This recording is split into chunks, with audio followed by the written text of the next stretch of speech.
भारत के समुद्रिक रास्तों की खोज 15वीं शताब्दी के अंत में हो गया था, जिसके बाद यूरोपियों का भारत आना प्रारंभ हो गया था। यद्यपि यूरोपीय लोग भारत के अलावा भी बहुत स्थानों पर अपने उपनिवेश बनाने में सफल हुए, पर इनमें से कई का मुख्य आकर्षण भारत ही था। 17वीं शताब्दी के अंत में यूरोपीय कई एशियाई संस्थानों पर अपनी उपस्थिति दर्ज कर चुके थे और 18वीं शताब्दी के उत्तरार्ध में वे कई जगहों पर अधिकार भी कर लिए थे, किंतु 19वीं शताब्दी में जाकर ही अंग्रेज का भारत पर एकाधिकार हो पाया था। भारत की समृद्धि को देख के पश्चिमी देशों में भारत के साथ व्यापार करने की लालसा पहले से ही थी। यूरोपीय नाविकों द्वारा समुद्रिक मार्गों का पता लगाना इन्हीं लालसाओं का परिणाम था। 13वीं सदी के आसपास मुसलमानों का अधिपत्य भूमध्य सागर और उनके पूरब के क्षेत्रों में हो गया था और इसी कारण यूरोपीय देश को भारतीय माल की आपूर्ति ठप पड़ गई। उस पर भी इटली के वेनिस नगर में चुंगी देना उनको रास नहीं आता था। कोलंबस भारत का पता लगाने के लिए अमेरिका पहुंच गया और सन 1787 से 88 में पेड्रा दो कोविल्हम नाम का एक पुर्तगाली नाविक पहली बार भारत के तट पे मालामार पहुंचा। भारत पहुंचने वाले में पुर्तगाली सबसे पहले थे।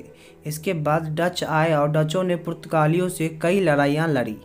भारत के अलावा श्रीलंका में भी डचों ने पुर्तगालियों को खदेड़ दिया पर डचों का मुख्य आकर्षण भारत न होकर दक्षिण पूर्व एशिया के देश थे, अतः उन्हें अंग्रेज ने पराजित किया जो मुख्यतः भारत पे अधिकार करना चाहते थे।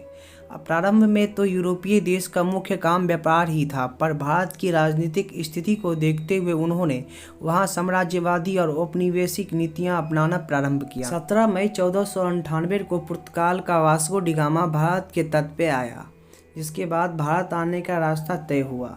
वास्को डी गामा की सहायता गुजराती व्यापारी अब्दुल मजीद ने की थी।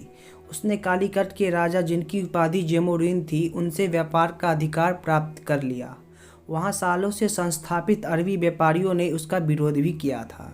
1499 में वास्को डी गामा स्वदेश लौट गए और उनके वापस पहुंचने के बाद ही लोगों को भारत के समुद्रिक मार्ग की जानकारी प्राप्त। सन 1500 में पुर्तगालियों ने कोचीन केरल के पास अपनी कोठी बनाई। शासक सामूरी यानी जोमूरिन ने उनके कोठी की सुरक्षा का भी इंतजाम करवा लिया, क्योंकि अरब व्यापारी उनके खिलाफ थे। इसके बाद कालीकट और कन्नौज में भी पुर्तगालियों ने अपनी कोठी बनवाई।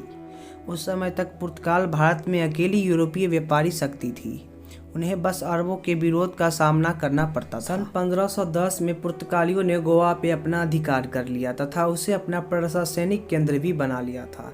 यह घटना जमोरिन को पसंद नहीं आई और वह पुर्तगालियों के खिलाफ हो गए।